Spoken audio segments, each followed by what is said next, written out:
Hi everyone, आप सभी लोगों का चैनल पे स्वागत है।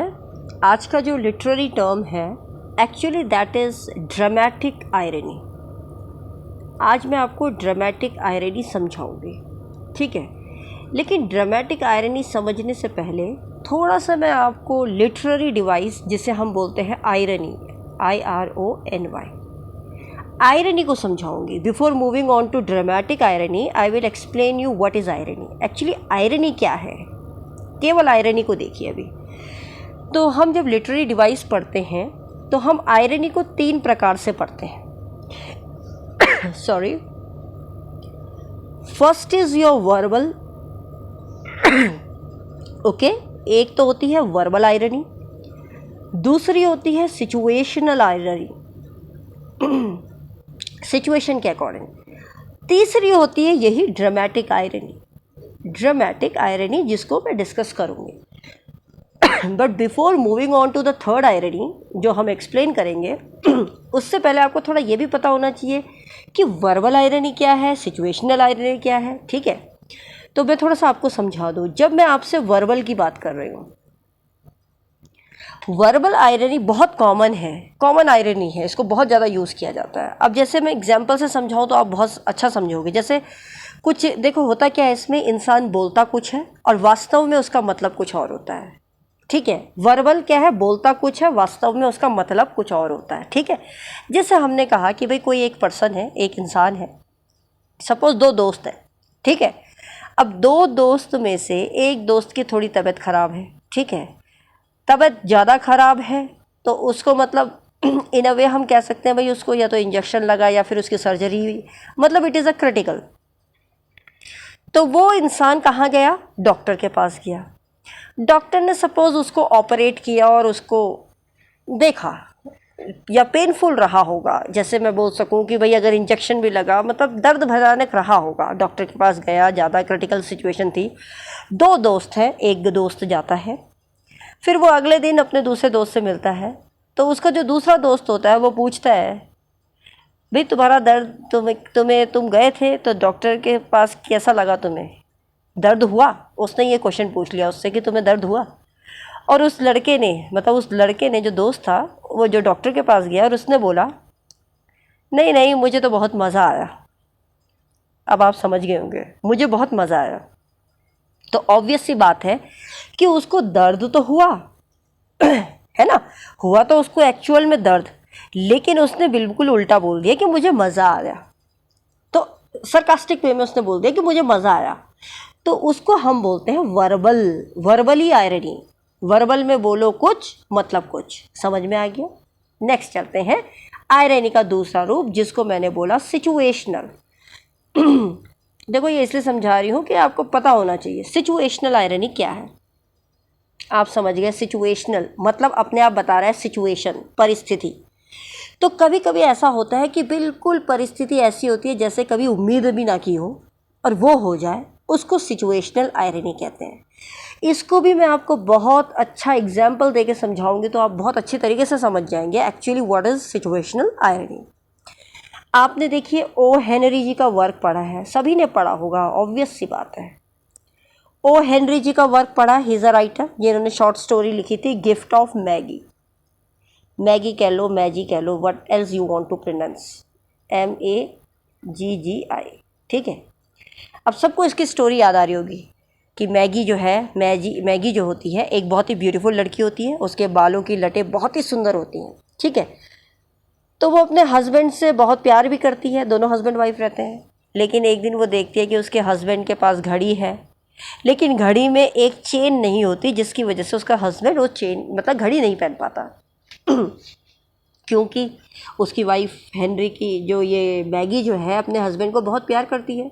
तो वो सोचती है कि मैं क्या करूं, गरीब रहते हैं, तो इसलिए वो सोचती है कि ये घड़ी ऐसी रखी हुई है, मेरे हस्बैंड पहन नहीं पा रहे हैं, तो चलो मैं इसके लिए क्या करती हूँ, मेरे पास बहुमूल्य चीज़ क्या है। तो मैगी के पास बहुमूल्य चीज़ जो होती है वो उसके बाल होते हैं, खूबसूरत बाल। तो वो उस घड़ी की चेन को ख़रीदने के लिए उसके पास पैसे तो होते नहीं है, तो वो अपने खूबसूरत बाल को कटवा देती है और उसको बेच के वो अपने पति के लिए, घड़ी के लिए चेन खरीद के लिए आती है। ठीक है, ये सिचुएशन एक हुई। अब दूसरी सिचुएशन ये होती है कि जो उसका हस्बैंड होता है वो सोचता है कि चलो मेरे पास घड़ी में चेन नहीं है तो कोई बात नहीं। अब वो भी अपनी वाइफ से प्यार करता है, मैगी से। वो कहता है चलो मैं अपने लिए नहीं, मैं अपनी बीवी के लिए, उसके बाल तो इतने अच्छे हैं, मैं उसके लिए क्या करूं, एक कोम खरीद लेता हूं, कंघी जिसे कहते हैं कंघी। अब आप समझ गए होंगे सिचुएशन क्या आई। सिचुएशन ये आई, उम्मीद भी नहीं की होगी, जब दोनों मिलते हैं तो मैगी जो है वो हस्बैंड के लिए चेन लाई, ठीक है, वो चेन खरीद के लाई, ठीक है। वो चेन कैसे खरीद के लाई, अपने बाल कटवा कर, समझते रहिए। इधर उसका हस्बैंड है, वो घड़ी को बेच देता है, ठीक है, और घड़ी बेच के क्या खरीद लाता है, कोम। तो सिचुएशन ऐसी बन गई कि जिसने घड़ी के लिए अपने बाल गंवा दिए उसके लिए तो आ गई कंघी, ठीक है, और जिसने अपनी घड़ी बेच दी उसके लिए आ गया चेन। तो सिचुएशन जो सोची भी नहीं होगी वैसी सिचुएशन डेवलप हो गई। That is known as situational irony. I hope clear हुआ होगा।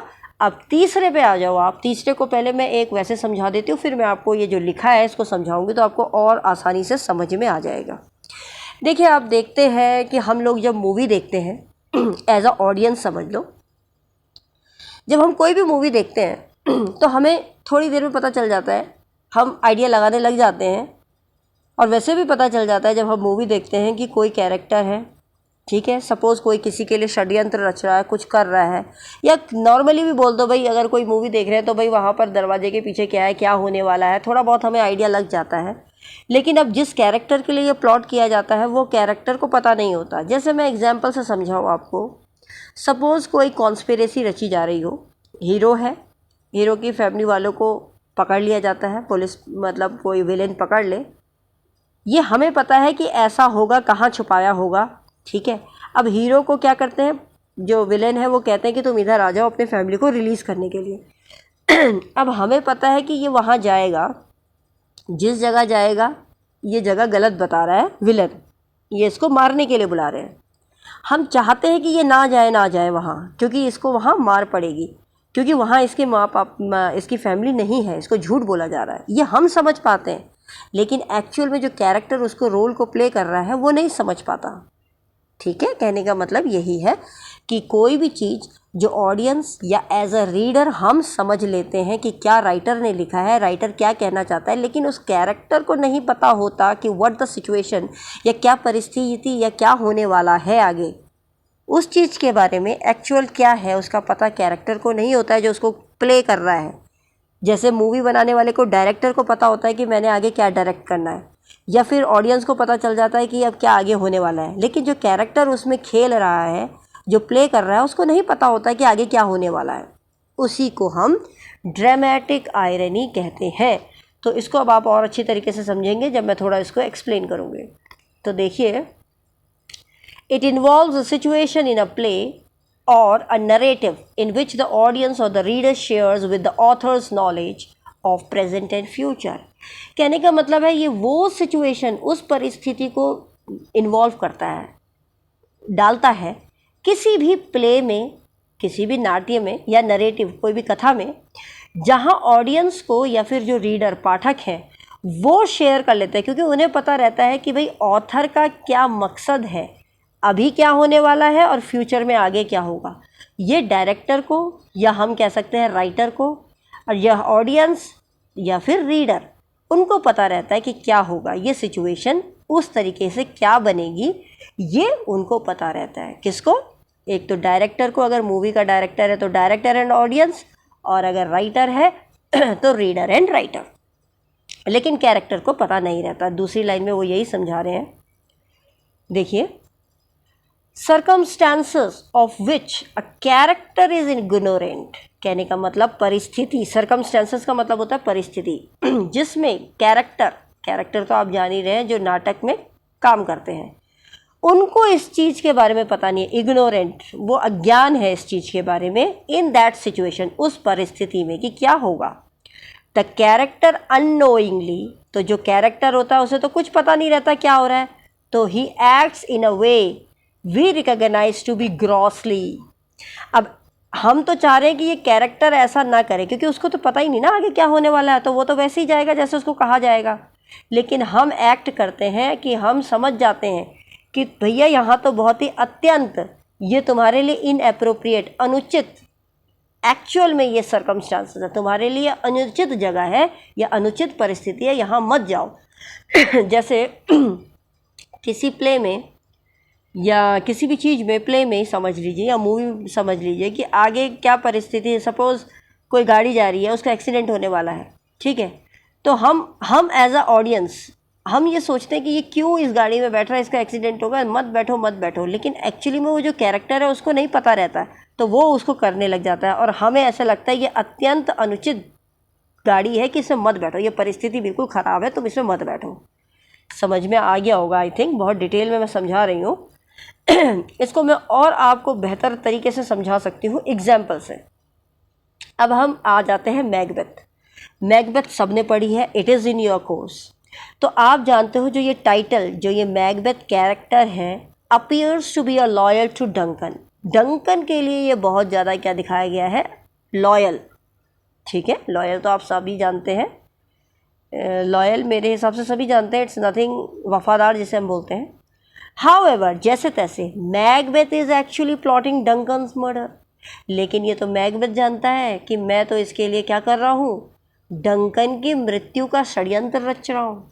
ये डंकन को नहीं पता, डंकन तो यही सोच रहा है ये मेरे लिए इतना भला है। अगर उसको यही पता होता है कि ये जैसे हम ऑडियंस हैं, हम पढ़ रहे हैं, रीडर हैं हम, कि डंकन के लिए तो मैकबेथ प्लानिंग कर रहा है इसकी मर्डर की, तो डंकन को घर नहीं जाना चाहिए, उसके नहीं जाना चाहिए, हम ये सोच रहे हैं। लेकिन डंकन को एक्चुअली थोड़ी ना पता कि ये मेरे लिए ये षड्यंत्र रच रहा है। तो Duncan doesn't know this but the audience does. Duncan को नहीं पता लेकिन ऑडियंस को पता। तो इस परिस्थिति को, इस सिचुएशन को हम लोग कहते हैं ड्रामेटिक आयरनी। आई होप आप सभी को ये समझ में आया होगा। अगर आपको वीडियो अच्छी लग रही है, हेल्पफुल लग रही है, तो please do like, share and subscribe this channel. नए हैं, अभी तक सब्सक्राइब नहीं किया और अच्छा लगता है कंटेंट, तो प्लीज़ शेयर लाइक ज़रूर कीजिए। जितना ज़्यादा शेयर करेंगे उतना ये रीच आगे तक जाएगी। And yes, good luck for your preparation, keep on practising. Thanks for watching this video, we will see you in the next